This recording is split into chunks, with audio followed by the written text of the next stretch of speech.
Excellent. Hello and welcome to Sunday Encounters on Bigfoot Odyssey. I hope everybody's doing it all right out there tonight. I apologise for the late start again. It is completely and utterly my fault tonight. That was my fault. Yeah. For the first time ever, I've given the wrong time out to a guest, and it's a bit, bit confusing because they're in America and I've got another show later, and I didn't quite get the times right this time. I'm usually pretty much on the ball, and I'm not sure our guest who was going to come on tonight is going to be able to make it earlier. I've asked him if he can. He's not got back to me, but I've got Gary Spikes Jr. here from PR3 Productions, who was co-hosting with me tonight. Hi, Gary. How you doing? Doing all right. Not as stressed as I was about 2 minutes ago. Yeah, we was both stressing. Both stressing, and we're thinking what we're going to do. We need, I know you've already had an account and you've told people about that, and not that we don't want to hear it again, and then you was like, I know exactly who to get. And we're very, very lucky to be getting Scott on from Spaced Out Radio. He's just running now to the studio, I believe, and he's got a great encounter story that he's going to share with us, I hope. It's kind of last minute, but we're just going to hang on and wait for him to turn up. Maybe our other guest will turn up as well. I don't know. Everything's a bit up in the air, but it's live. It's what happens sometimes. We're just going to deal with it as we go along. I'm sure it'll be fine. What do you reckon, Gary? This is why at P3 Productions we prefer to pre-record. Just for this issue right here. No, folks, Dave has had multiple encounters, but one specifically is pretty hair-raising. So I reached out to him, and of course, being working for Spaced Out Radio, we had a chance, and they of course they are. If half of you people probably know who Spaced Out Radio is, big platform. But we got a great honor for me because I always love interacting with Dave and letting Daniela meet Dave, and of course helping Carrie and them. And thank you anyway for sorting that out. Going to be interesting. But in the meantime, we were talking like a couple of days ago, and I know you and your dad go out to investigate. People will contact you that were having issues on the property, and you told me a couple of interesting stories. Why don't you tell us one of the more interesting investigations that you did? You really want to go do you want to go down that road? I don't think you want to go down that road. Are you not that road? Let's go down another road. Well, I mean, honestly, we haven't had a whole lot, because Dad's only been doing this with me, for the last year or so. I've been doing it for quite a while, but I had I'll tell that story, but just not all the gory the details. I got contacted a couple of years ago from a family in southwestern Oklahoma, actually down by Lawton, Oklahoma. And the husband was a cross-country truck driver, and when he would leave, and I had heard a lot of stories about that, about like when the males leave the house, that the activity would peak. But when the man would leave the house, they'd have window weepers. All right. That was extreme. What brought that on? That's Dave's made it. Well, I guess we're not going to catch my story. We'll save that one for another time. Save that time for another time. Dave, I don't know if you've... Dave, thank you. Hey, how are you? Nice to see you. We're doing good. We're actually live. I know this is a little bit last minute, and I'm so thankful that you've agreed to come on and step in, because I did make a mistake with the other guests with times and things like that. You know what? It happens, so it's all good. It's all good. And Gary came up with a brilliant idea of inviting you on because it is Sunday Encounters, and he tells me that you've had a few encounters of all sorts, I imagine. But we're wondering, because we're Bigfoot Odyssey, if you have any Bigfoot encounters you'd like to share with us. Oh, Bigfoot. My first encounter happened in 2013. I was opening up spiritually with a lot of individual people that I was hanging out with at that time, and they were.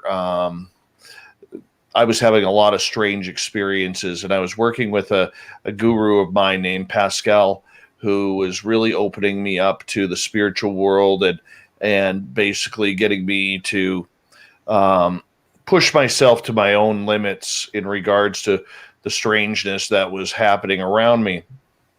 And it got to the point where I was, able to see things that I, to this day, it still dumbfounds me.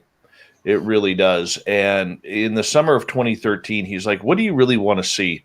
And I said, "I really want to see Sasquatch. I've seen a UFO. I've seen ghosts." I said, "I really want to see Sasquatch because I've never seen it before." And I always said to myself, before I die, I wanted to see three things. I wanted to see a UFO, I wanted to see a ghost, and I wanted to see Bigfoot. And I'd never really seen anything like that before.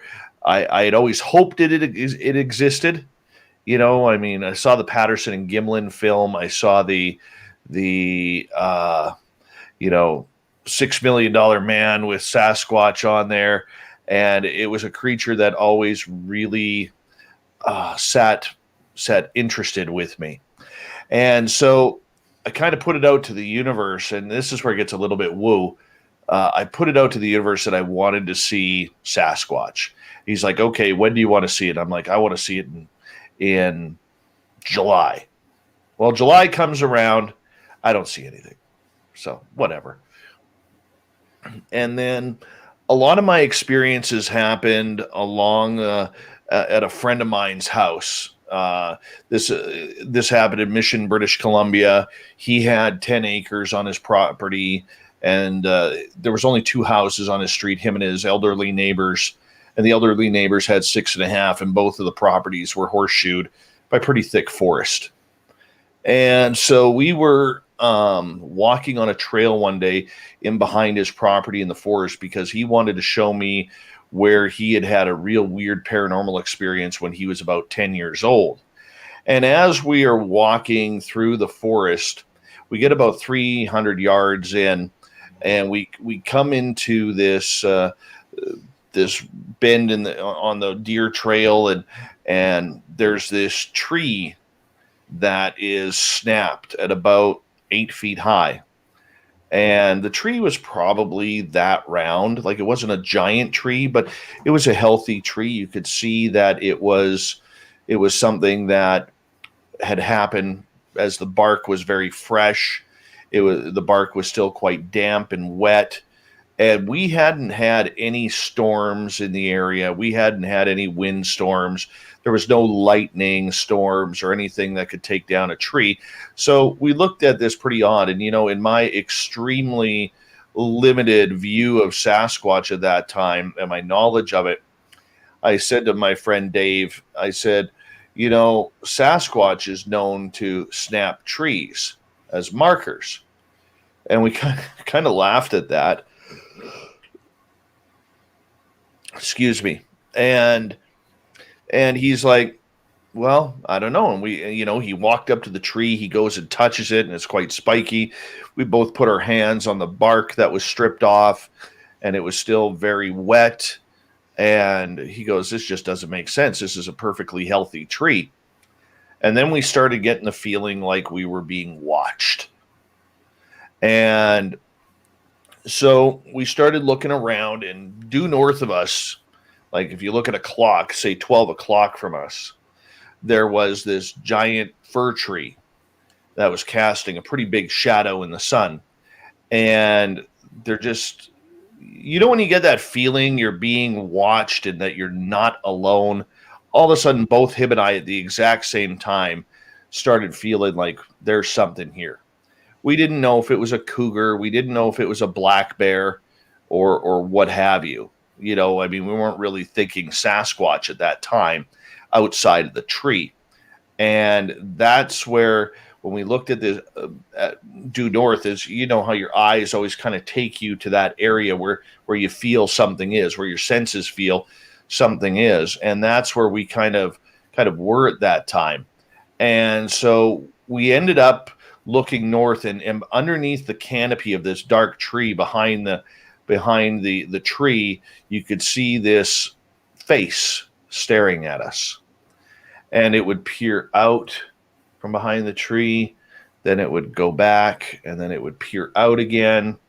And then it would peer so you could just see the shoulder, and then it would peer out again, and it would stare at us. There was no noise, there was no smell, nothing. And this went on for about 5 minutes. Now, because of the strangeness that happened on Dave's property, there was a lot of weird stuff happening there. There was a lot of ghost activity. There was a lot of UFO activity, fairy activity, and it was like a mini ECETI ranch with everything that was going on there. And I wish he still owned the property, because I definitely would go back there and investigate that property. Unfortunately, he doesn't own it anymore. That's too bad, but with that property, he ended up, they had one rule, and that rule was that no matter what happened, there was no cameras allowed on the property. There was no recording devices. They didn't want to scare anything off. They didn't want to upset anything. They wanted whatever it was in the spiritual, supernatural realm to know that this was a safe place. It wasn't just a place for guinea pigs. Mm-hmm. And so this is, we're watching this creature. We watched it for about 5 minutes. And then Dave kind of looked at me, and he's like, this is only about 100 feet away from where we are. Excuse me. And Dave goes and so kind of waves at it and says, we're going to go now. Thank you so much for taking the time to allow us to see you, and many blessings to you and everything. And I kind of go, yeah, thank you so much. So I turn to my right to kind of turn around, because I'm like Zoolander that way. I can't turn left. Right. So I turn to my right, and as I'm turning to my right, so if this first guy's at 12 o'clock, the second guy's at about 1:30. Right. And as I'm turning and I look at about 75 feet, I see this tree branch shaking, like really, really fast. And I'm like, what the hell is that? So I kind of stopped my turn, and that's where I saw the second one walk right through where that tree branch was shaking. And I got a full right side profile and back profile. I never saw the face. I never saw the legs. I saw the one arm. I saw the shoulder. I saw the color, which was a reddish brown. And then there was absolutely no neck, and it went into the pointy head of it. And I yelled at Dave. I'm like, Dave, there's a second one. But Dave was already like 40 feet down the trail. And I'm like, did you see that? He did not see the second one. And I was like, damn it. But I got the hell out of there. But the more I thought about it, the more I knew that there had to be 3 creatures there, because we got the first one behind the tree. The second one is 25 feet closer, and it's at, like I said, if the first one's at noon, this one's at 1:30, but something had to be shaking that tree branch. That's how I figured out there was 3. So I was quite excited about that. And then in 2015, I moved north. My family and I moved north up to a place called 100 Mile House, British Columbia. And this area has everything. It has Sasquatch. It has Dogman. It has little people. It has UFOs. It's right along the Gold Rush Trail, which is extremely haunted. And I met a guy named Mike, and Mike was really into learning about Sasquatch. And October of 2016, I was speaking at a Paracon down in Washington State, and we come along to I'm sitting there at just happenstance to be talking to the Bigfoot guy who's speaking at the conference, and all of a sudden my phone rings, and it's Mike. Well, Mike was out in the forest kind of doing a little bit of hunting, gets out of his vehicle to take a pee. And so he steps in front of his vehicle, unzips his pants. Just as he's about to pee, he looks down, and right on the logging road, there is about an 18-inch track standing or sitting right on the logging road. And Mike just cannot believe it. He is going haywire, sends me the pictures of it. And you know what? That's the first print I had ever seen. And it was absolutely incredible. I mean, to see something that big. And like Mike at that time, he was a pretty big guy. I mean, he was 270 pounds. So here he is in his hunting boots trying to jump onto the logging road, and his boots are not even leaving a print, because if you know logging roads, they're so hard packed. Mm-hmm. It's damn near impossible to see a deer track on a logging road unless it's been raining. Mm-hmm. You know? Yeah. And so let's go back to your first the encounter where there were 3 of them. I mean, how were you processing that afterwards? Did it make you think about going back out in the woods again? We did go. Oh, I had no problem with it. I don't think Sasquatch is a negative creature. My opinion of Sasquatch is much different than a lot of people's. I think that there is. I'm not going to say I believe it's interdimensional or shape-shifting, but I do believe that there is something supernatural about it and special about it. What that is, Daniela, I have no idea. But, there's too many circumstances where people have had things happen right in front of them to dismiss. People are not dumb. Okay, no. We may exaggerate a story, okay, because there's always 3 sides to every story. There's what you see, there's what I see, and then there's the truth down the middle. But there's not a lot of true experiencers who exaggerate their eyewitness testimony. And I think that, we are so hard up for science, and we are so hard up for proving this creature, that we've taken those stranger experiences and we've thrown them in the garbage for absolutely no reason. Totally and agree. We can get into that debate a little bit later on, because it's something that I'm very passionate about, cleaning up the field of Sasquatch about it, and I have often said, Dave, that I think a lot of witnesses are not actually telling us everything about their encounters because of the they have to kind of fit into the box of maybe Absolutely. what they say.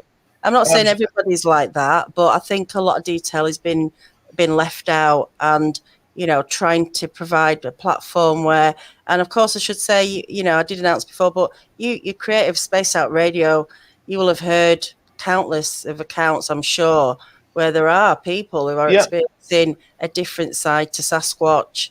Absolutely. Whether it's connected or not, maybe not. I don't know. But it's interesting. And how can we leave it out? Well, I mean, if you want to go down that road right now, we can. I have no problem. We can have a little bit of a discussion about it. Well, put it this way. The one thing that I have learned through my 6 years of creating and then hosting Spaced Out Radio, and I'm going to get real controversial here with your audience here for a second, but I will tell you this: from what I have learned, and Gary laughs at me every time I say this, and he knows what's coming. From what I have learned, any researcher who uses the word Squatch immediately, in my opinion, is not a relevant researcher. The majority of them. You don't hear scientists using Squatch this, Squatch that. And I'll tell you where my strong opinion came from that. I had the opportunity before he died to have a 30-minute conversation with the late, great Dr. John Bindernagel. And I was at a conference in Vancouver, and friends of mine who were putting on the conference had told John that I had a Bigfoot encounter, and John was actually seeking me out because he loved hearing about people's personal encounters. So after explaining to him about my encounter, and everything, I had the opportunity to ask him a few questions.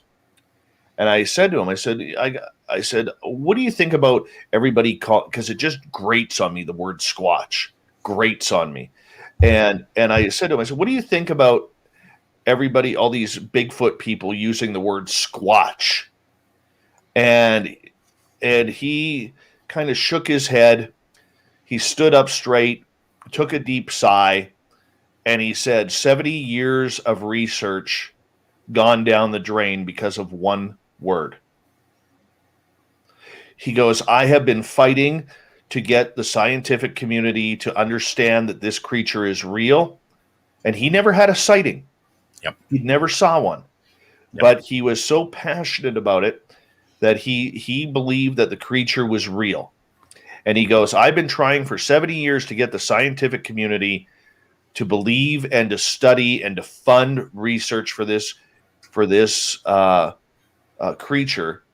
And it's all for nothing now because a television show brings out the word Squatch. Excuse me. And ever since then, I banned the word Squatch from my show.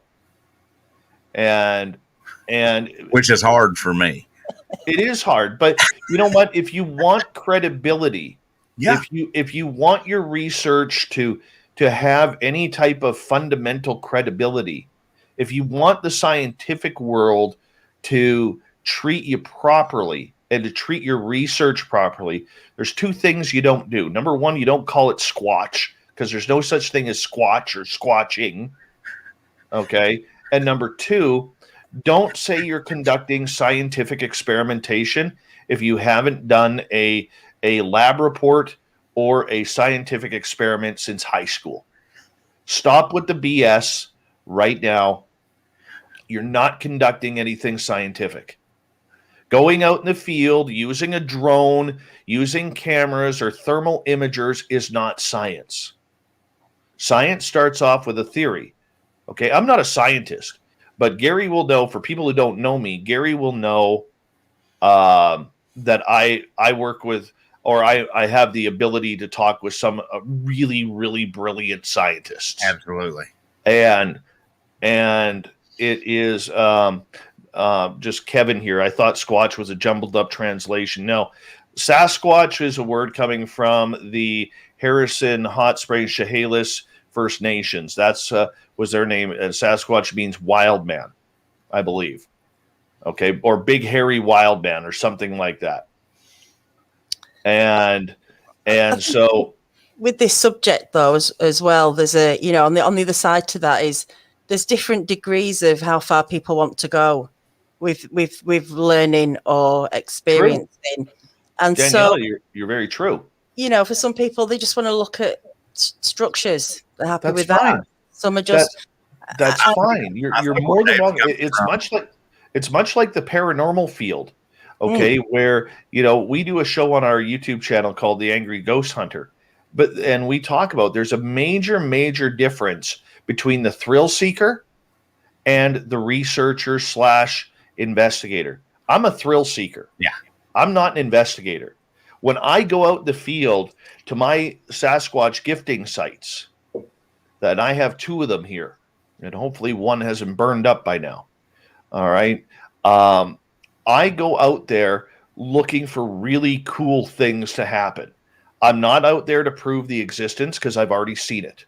I know it exists. I'm out there to have that experience for me. I don't care about the cameras. I don't care about the thermals. I don't care about anything. I just want to be able to say that was one friggin' cool experience, right? And if I'm lucky enough to remember to actually take a photo, I'm great, right? But I'm worried about this, and I'm worried about this, right? Because I'm not a researcher. I'm not someone who is like, if I go out in the forest and I see a set of tracks, oh, I'm happier than a pig in shit, pardon my language. All right.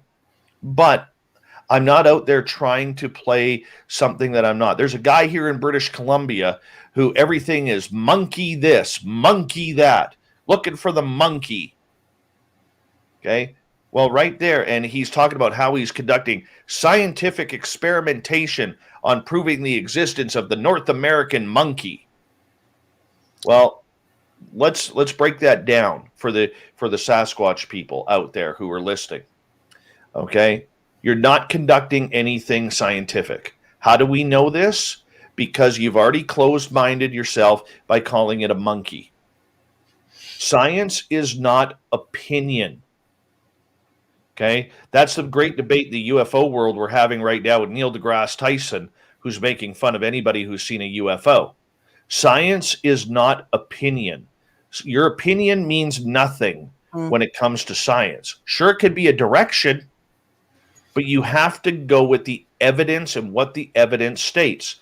This is why I'm very much against a group like the BFRO, because the BFRO is known to edit or not produce reports that have anything to do with Sasquatch having some supernatural ability, for paranormal activity happening around there, a UFO sighting, extraterrestrial contact.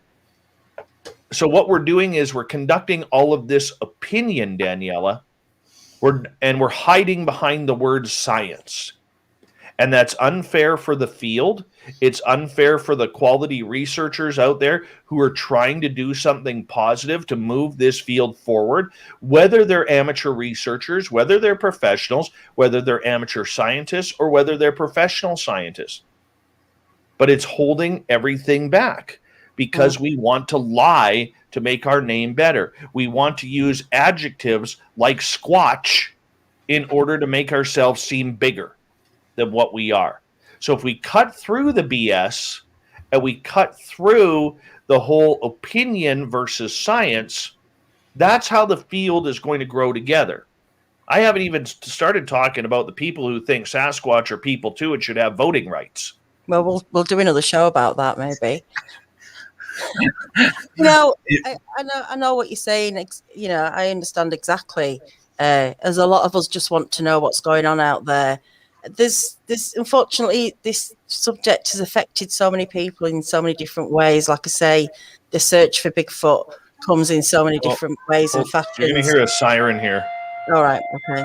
That means my fire department is just being called out right now, and that's not a good sign during forest fire season. Right. Oh dear. I hope everything's all right, and it's just a test. Hopefully it's a car accident. Okay, it's going to blow one more time. I apologize. I have no control over it. But, I think going back to that, I think people are just trying. Some people are doing just what they can do, what they can, manage. But there are people out there doing. I'm just going to mute you while that goes on. Sorry, so we're not all hearing the siren. But yeah, we do need to move forward in the subject. I'm pretty sure the answers, and I keep saying this, the answers to Bigfoot are not going to be on YouTube anyway. It's going to be somewhere out in the field, in a lab or somewhere. But it's a fascinating subject, as you know, and there's nothing to regulate it, just like the paranormal stuff, the UFO stuff. There's nothing to regulate how we do this. It's just an open book, and, It's anarchist. That's what it is. Yeah. It's paranormal anarchy. That's what we like to call it. It is, there's a lot going on. But let's try and go back to encounters a little bit more. Sure. Hey, tell them about when you got chased out of the woods. Oh, yeah. I love this story. Okay, so in my area from where I am, and believe it or not, right where the forest fires are burning right now, on July 8th, 1965, there was a DC-6 airplane from Canadian Pacific Airways that, blew up in the sky. And to this day, it is still known, it's still an open investigation, and it is known as Canada's largest unsolved mass murder because police know that there was a bomb on the plane. And it blew up about 28 miles southwest of the town I live in. And anyways, this flight called Flight 21, anybody can look it up, had 52 people on board. Everybody died.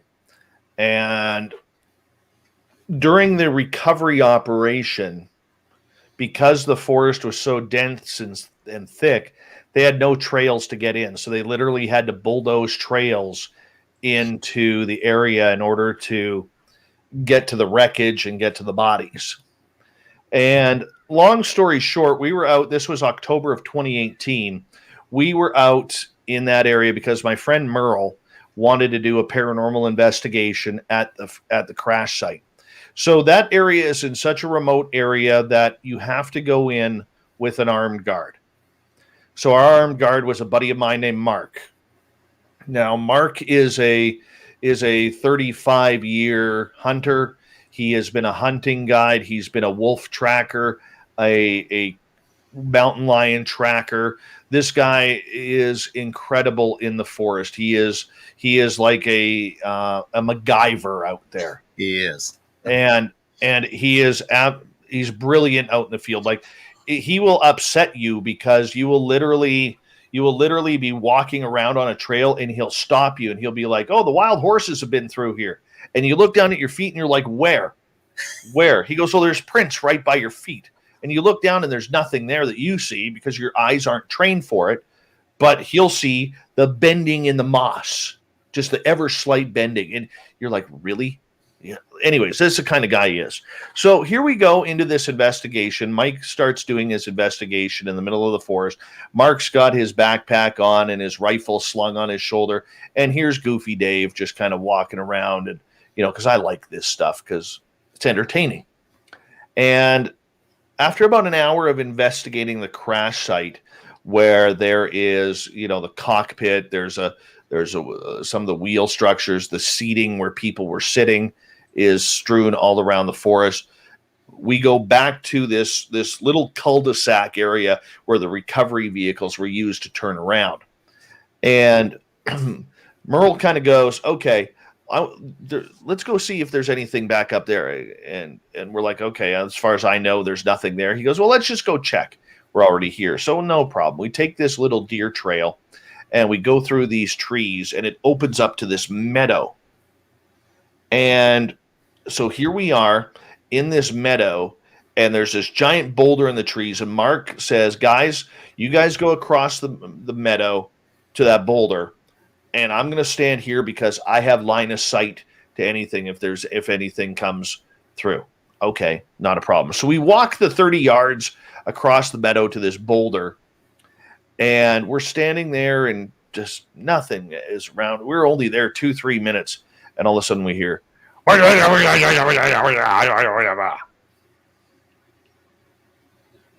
"Merle, did you hear that?" "Hear what, Dave?" Because he's like a mall cop, so like he puts on his police hat right quickly when something weird happens. And I said, "Did you hear that voice?" And he goes, "Yep." So we yell over at Mark. "Mark, was that you saying something?" "Nope. Didn't say a thing, guys." "Did you hear that?" "Nope." But it was coming from right in front of us, probably 30 yards into the trees. And all of a sudden again, like right out of the Sierra sounds that Ronald Moorhead created. Now, in order to get to this spot, there is one way in and there's one way out. This isn't my town is only about 2,000 people. Okay. There isn't a lot of people going out, 34 kilometers into the forest to go mess with people. Doesn't happen. So we walk back and we're like, "Hello, who's there? What's going on?" Nothing. Nothing. So we walk back to the crash site, and Mike starts his investigation at the furthest part of the crash site, which is probably about 50, 60 feet away from the cul-de-sac, where Mark walks into the cul-de-sac into the middle. And Mike brings out his gear and he starts going over and asking paranormal questions. And right behind him, there is a row of bushes and shrubs and trees, maybe 20, 25 feet behind him. And he starts hearing huffing and puffing and loud footsteps and tree branches and everything moving. And I'm kind of in between Mike and Mark. And Mike, I call Merle. Okay, so if you hear me confusing the name, I apologize. And so Merle all of a sudden gets freaked out. He's like, Dave, there's something over here. So I turn and yell over to Mark. Mark, Mike's got something over here. We're going to need you. And just as I said that, Mike starts coming towards me because he's freaked out because he could hear this thing. It's almost like it's breathing in his ear. And as I'm looking at Mark, Mark is looking opposite direction to me. And he then puts his backpack on the ground and raises his rifle into the trees. Because Mark will say to this day, he go, I don't know what it was, but I do know that whatever it was on 2 legs and not 4, and it wanted me to know that it was there. I mean, this is a guy who's hunted black bears, grizzly bears, cougars, wolves. He knows the sound of the animals. All right? This was something he had never heard before. He said it was like it wanted us to know. Now, the interesting part is Mark's here, Mike's up here. The trail to leave is down here. So this guy, where Merle is and I were, he's wanting to push us this way. Mark's over here looking this way. All right. And we got to get to the trail here. So they pushed us out. I have a feeling that there was another one like way over here that if we would have went back towards the crash site, they wanted us out. And it didn't clue in. The funny part about it is it didn't clue in until about 8 months later when I was telling somebody about the Sierra sounds and played them for them. And then I heard that type of talking. And I was like, holy cow, that's what we heard. Because our focus was paranormal that day. It was not Sasquatch. It was completely paranormal and potentially bears. Okay? Nothing to do with Sasquatch. But when you review it, and I called Mike up and I said, Mike, you're not going to believe this. You need to take a big listen to what I'm going to play you right now. And when he listened to it, he was like, oh my God, that's what we heard. And I'm like, that's what we heard. So wow. It wasn't until last year we actually put a gifting site up in that area. And we, the first interesting thing that happened there was when we set up the gifting site, Mark was with us and his daughter, we found this giant tree. Okay. Like literally this tree is probably 18, 19 feet around and probably stands about 100 feet high. Gorgeous, gorgeous tree. And right below it, about 10 feet away, there's an old rotted out log lying on the ground. So Mark's daughter puts an old 1960s nickel on this log. The next week we go back, the nickel is gone. Okay, well, let's look at this logically for a second. Pack rat, crow, birds like shiny things. Looking at it, okay, rationally. Problem was, we went back the following week, and I'm looking down at my phone here because I'm trying to get the photo. And where is it here? So on my gifting site tree, I'm going to bring this up for you. Hopefully you could see this. I have some toys there. Okay, yeah. See that blue ball on the tree that kind of looks like a giant plastic sucker? Yeah. Okay. So we go back the following week, and my son, who is 7 at the time, says, Daddy. I said, yeah. He goes, how come there's a coin on the ball? Oh, wow. Now, you will notice that is a Canadian nickel. A 1960s nickel went missing. This was a 2019 nickel put on top of that. Wow, that's incredible, isn't it? Okay, so once again, you got to think human because you got to be logical. You got to think with a skeptical eye. All right, but I was talking to a good scientist friend of mine, Dr. Bob McGuire, who used to lead or be one of the head scientists at Virginia Tech University in the science and mathematics area. Literally, this guy's job was to train spooks. Okay. And anyways, I called him and I sent him this information. He goes, Dave, you're missing something very important. And I said, what's that? He goes, it is human nature to put things where they are going to be protected. Look where that nickel is on top of the ball. Okay? When you look at it, what's going to happen there? Okay? Any tree branch that falls is going to knock that off. A heavy wind is going to knock that off. A rain is going to knock that off. Hail, snow, anybody accidentally or anything accidentally brushes by is going to knock that off. He goes, that nickel was placed there for you to find. Because here's the thing. Look, this is my cell phone. All right. If I put my cell phone on a table, I'm not putting it on an angle like that where it's hanging over. It's not human nature because it's going to fall. Yeah. Okay. I'm going to put that right slap down so it can't fall. Right. That's the human nature of it. Okay. Is we want to make sure that we are protected and that we are protecting things. So we go back the following week. And if you look here, this is where it gets really cool. Oh, where did I put that photo now? So do you think they were aware of exactly when you were coming, when that coin was placed, for it to be vulnerable like that? I think they were waiting. Just for enough time? Yeah, I think they were waiting. That's just me. I mean, I could be wrong, but I think that they were waiting. So here's the interesting part. This was the photo I took after the nickel, okay? We moved the nickel, put it in the bark, and you see where the orange basketball is? Mm-hmm. So that's like a cheap dollar store basketball that'll fit in your hand that you get for your kids to play around with. Then the real interesting part about it is when we went back a week later, you could see the basketball had moved. Okay, so neither the cars down by the basketball had moved. There's 2 cars down there. Nothing else had moved. The nickel hadn't moved. We have some other stuff in there that's small that hadn't moved. But the basketball did. So I picked up the basketball. And this is what I found.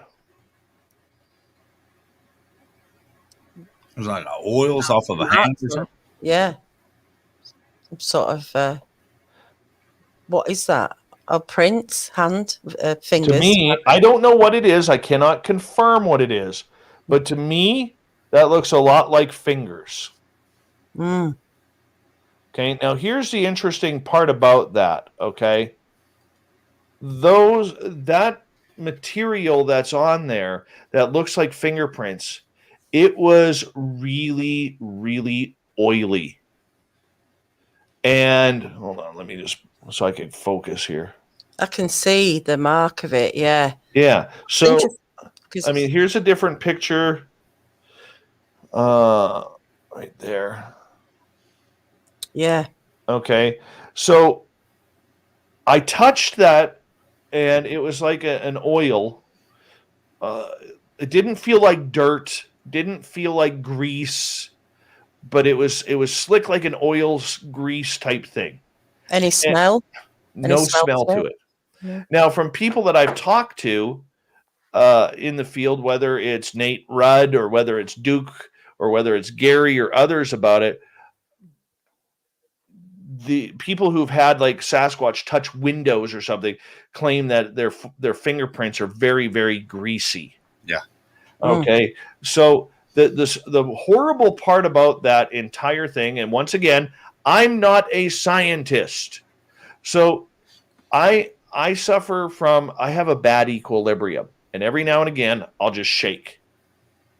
Okay. So here I am. I've got my phone here. I've got the ball in my hand here, and I'm down by my chest, and I'm trying to do something. I'm not right-handed. Okay. and I'm trying to do something on my phone, and I shake my phone, and you kind of give one of those reactions, and the ball went into my jacket, and the grease wiped off on my jacket. And so if you picked up the ball today, there's nothing there. And I've never been more angry with myself in my life than that point right there when that happened. That's quite a textured. Is it quite a textured ball though? Is it? What would you have been able to get off it? Do you think? What I would have done is I would have put that ball in a paper bag, and I would have protected it as much as possible, and I would have sent it to Butch Witkowski in Pennsylvania, because he has the ability to get things scientifically tested. Mm-hmm. And I would have got it tested to see what kind of material it was. Now, granted, it may be something completely natural, right? But it didn't feel like dirt. It didn't feel like sap from a tree.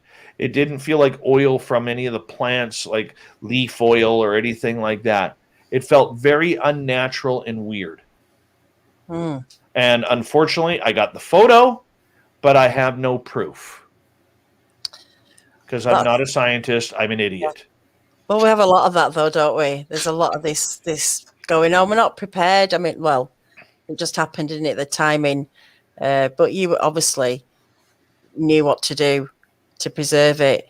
I think everyone's trying to do their bit, aren't they?